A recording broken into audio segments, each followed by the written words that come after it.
আশুলিয়ার বাইপাইল আব্দুল্লাহপুর সড়কে elevated expressway নির্মাণ কাজের কারণে সড়ক জুড়ে তৈরি হয়েছে খানাখন্দের। এতে ঘরমুখো মানুষের চরম ভোগান্তির আশঙ্কা রয়েছে। বিস্তারিত জানাতে সরাসরি যোগ দিচ্ছেন সহকর্মী দেওয়ান ইমন। ঈদ যাত্রায় ভোগান্তি নিরসনে কি উদ্যোগ দেখছেন জানাবেন। ইসরাত, এই যে আশুলিয়া এবং আব্দুল্লাহপুর যে সড়কটি রয়েছে, এই সড়কটি যেন রীতিমতো পরিণত হয়েছে একদম যে দুর্ভোগের সড়ক হিসেবে। দেখতে পাচ্ছেন যে এই যে সড়কের যে এলিভেটেড এক্সপ্রেসওয়ের যে কাজটি নির্মাণ কাজ চলছে, সেটির কারণে কিন্তু যে পুরো সড়কটি কিন্তু এভাবে খনন করে, অর্থাৎ এই যে পিলারগুলো যে বসানো হচ্ছে তার কারণে কিন্তু এই যে খননের কাজ চলছে, যে কারণে কিন্তু রাস্তাটি অনেকটা সরু হয়ে এসেছে। এবং এই সড়কটি যেহেতু ব্যস্ততম একটি সড়ক, যেহেতু এটি পুরো এলাকাটি হচ্ছে শিল্পাঞ্চল, এখানে পণ্যবাহী ট্রাকের যেমন যাতায়াত রয়েছে, পাশাপাশি এখানকার যে জরুরি পণ্য সেগুলো শিপমেন্ট হয়, পাশাপাশি এই অঞ্চলটি যেহেতু ঘনবসতি হওয়ার কারণে কিন্তু চরম দুর্ভোগ পোহাচ্ছেন এখানে যারা বসবাসরত এবং এই সড়কটি যারা ব্যবহার করছেন তারা।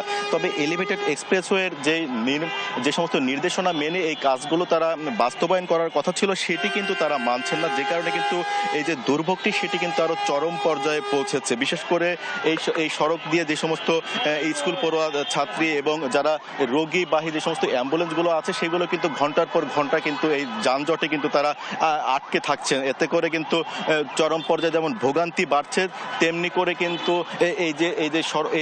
এই সড়কটিতে কিন্তু প্রতিনিয়ত যানজটের সৃষ্টি হচ্ছে। আর এই খানাখন্দের যে বিষয়গুলো দেখতে পাচ্ছেন, যে এখানে যারা এই যে খানাখন্দ সড়কের উন্নয়ন কাজে পিলার বসাতে গিয়ে যত খানাখন্দ সৃষ্টি হচ্ছে, পাশাপাশি এখানে যেই নির্মাণ কাজটি চলছে সেই নির্মাণ সামগ্রীগুলো কিন্তু এই সড়কের উপরে রাখা হচ্ছে, যে কারণে গাড়ির ধীর গতিতে চলতে হচ্ছে প্রায় জায়গাতে, কিন্তু এর ফলে যানজটের সৃষ্টি হচ্ছে। আমরা এই যে এলিভেটেড এক্সপ্রেসওয়ে কর্তৃপক্ষ যারা প্রকল্প পরিচালক রয়েছেন তার সাথে কথা বলেছিলাম। তিনি বলছেন যে যারা ঠিকাদারি প্রতিষ্ঠান রয়েছে তাদেরকে কিন্তু নির্দেশনা দেওয়া আছে যে কোনোভাবেই যেন জনভোগান্তি করে যেন এই কাজগুলো না করা হয়। তবে যারা ঠিকাদারি প্রতিষ্ঠান আছে তারা কিন্তু সেই নির্দেশনাগুলো মানছে না। এতে করে এই যে রমজান শেষে যে ঈদ আসছে, ঈদে কিন্তু এই সড়কে কিন্তু চরম পর্যায়ে ভোগান্তির একটি শঙ্কা রয়েছে। স্থানীয়রা বলছেন যে শুধুমাত্র যে এখানে যানজটের যে ভোগান্তি সেটি কিন্তু নয়, এখানে কিন্তু এই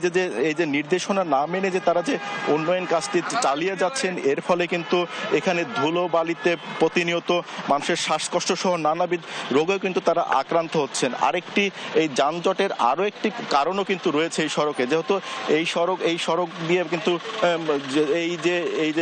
যে পণ্যবাহী